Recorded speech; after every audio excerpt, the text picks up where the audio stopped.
Assalamualaikum warahmatullahi wabarakatuh. Selamat berjumpa kembali dengan channel Aturan Permainan. Kali ini admin akan menceritakan tentang sejarah perkumpulan sepak bola di Indonesia. Sejak dari zaman penjajahan, bangsa Eropa termasuk Belanda sudah memperkenalkan olahraga seperti kastik, bola tangan, renang, tenis, dan hoki. Hanya semua jenis olahraga itu hanya terbatas untuk kalangan Eropa, Belanda, dan Indo.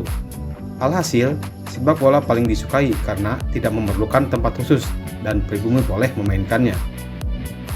Di akhir tahun 1920, pertandingan football atau sepak bola seringkali digelar untuk meramaikan pasar malam.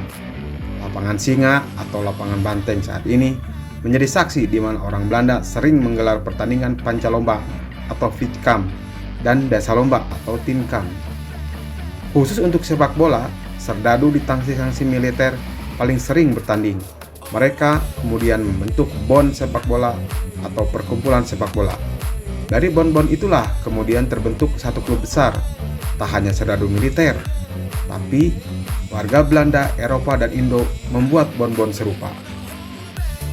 Dari BON-BON itu kemudian terbentuklah Netherlands Indische Football Bond atau disingkat NIVB, yang pada tahun 1927 berubah menjadi Netherlands Indische Football Unie atau NIVU. Sampai tahun 1929, NIVU sering mengadakan pertandingan termasuk dalam rangka memeriahkan pasar malam dan tak ketinggalan sebagai ajang judi. BON Cina menggunakan nama antara lain Tiong Un Tong, Donar, dan USMS. Adapun BON pribumi biasanya mengambil nama wilayahnya, seperti Cahaya Kuitang, Sinar Kernolong, atau Sisawo Matang.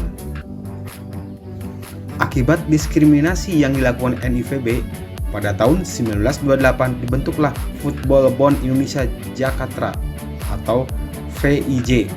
Sebelumnya bahkan sudah dibentuk Persatuan Sepak Bola Jakarta atau Persija pada tahun 1925.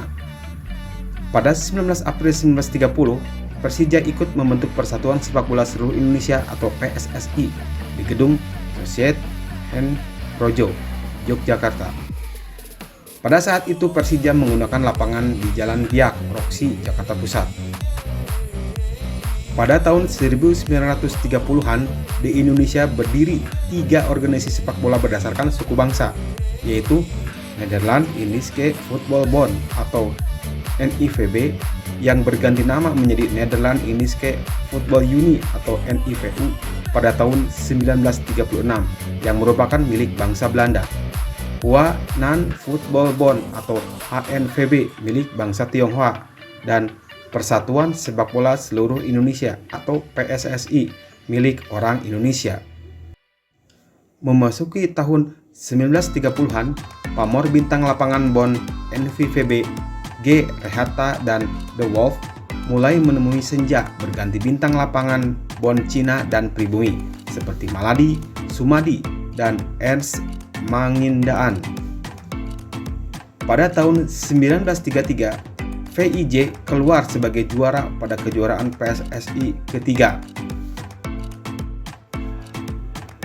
Pada 1938, Indonesia lolos ke Piala Dunia. Indonesia atau Hindia Belanda nama resmi saat itu lolos ke final Piala Dunia tanpa harus menyepak bola setelah Jepang mundur dari babak kualifikasi karena sedang berperang dengan Cina. Pengiriman kesebelasan Indonesia atau Hindia Belanda sempat mengalami hambatan. NIVU atau Organisasi Sepak Bola Belanda di Jakarta bersitegang dengan PSSI yang telah berdiri pada bulan April 1930. PSSI yang diketuai Suratin Sosro Sugondo, seorang insinyur lulusan Jerman yang lama tinggal di Eropa, ingin pemain PSSI yang dikirimkan. Namun, akhirnya kesebelasan dikirimkan tanpa mengikutsertakan pemain PSSI dan menggunakan bendera NIVU yang diakui FIFA. Tim Hindia Belanda ini mayoritas adalah pribumi ditambah sejumlah pemain asal Belanda dan keturunan Tionghoa. Tim ini terdiri dari seorang kiper bernama Bing Mo Heng.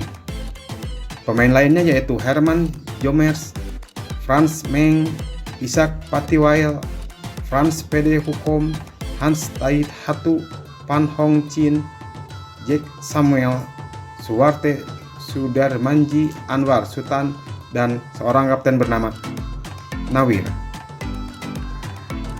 Sistem gugur yang pertama diperkenalkan di final tahun 1934 tetap diberlakukan di Piala Dunia Prancis kali ini, dengan Swedia mendapat bye dari putaran pertama.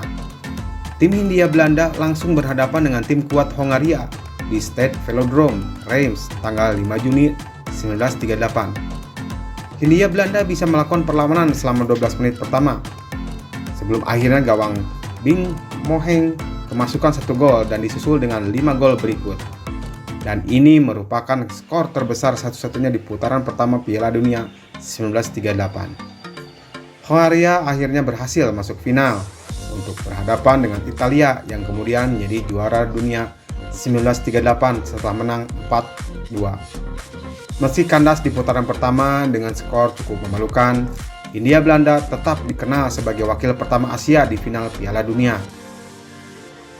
Pada masa Jepang, semua bon sepak bola dipaksa masuk Tai-Ikukoi, bentukan pemerintahan militer Jepang. Di masa ini, Taiso, sejenis senam, menggantikan olahraga permainan.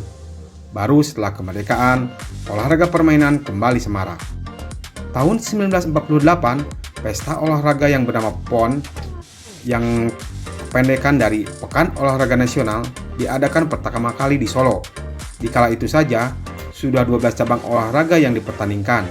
Sejalan dengan olahraga permainan, khususnya sepak bola, yang semakin populer di masyarakat, maka kebutuhan akan berbagai kelengkapan olahraga pun meningkat. Pada tahun 1960 hingga 1970-an, pemuda Jakarta mengenal toko olahraga Xiongfu yang khusus menjual sepatu bola. Produk dari toko sepatu di Pasar Senen ini jadi andalan sebelum sepatu impor menyerbu Indonesia. Selain Pasar Senen, toko olahraga di Pasar Baru juga menyediakan peralatan sepak bola.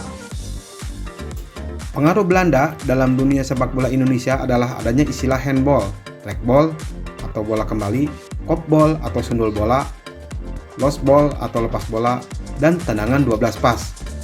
Istilah bahkan itu kemudian memudar manakala demam sepak bola Inggris dimulai, sehingga istilah-istilah tersebut berganti dengan istilah persepakbolaan Inggris.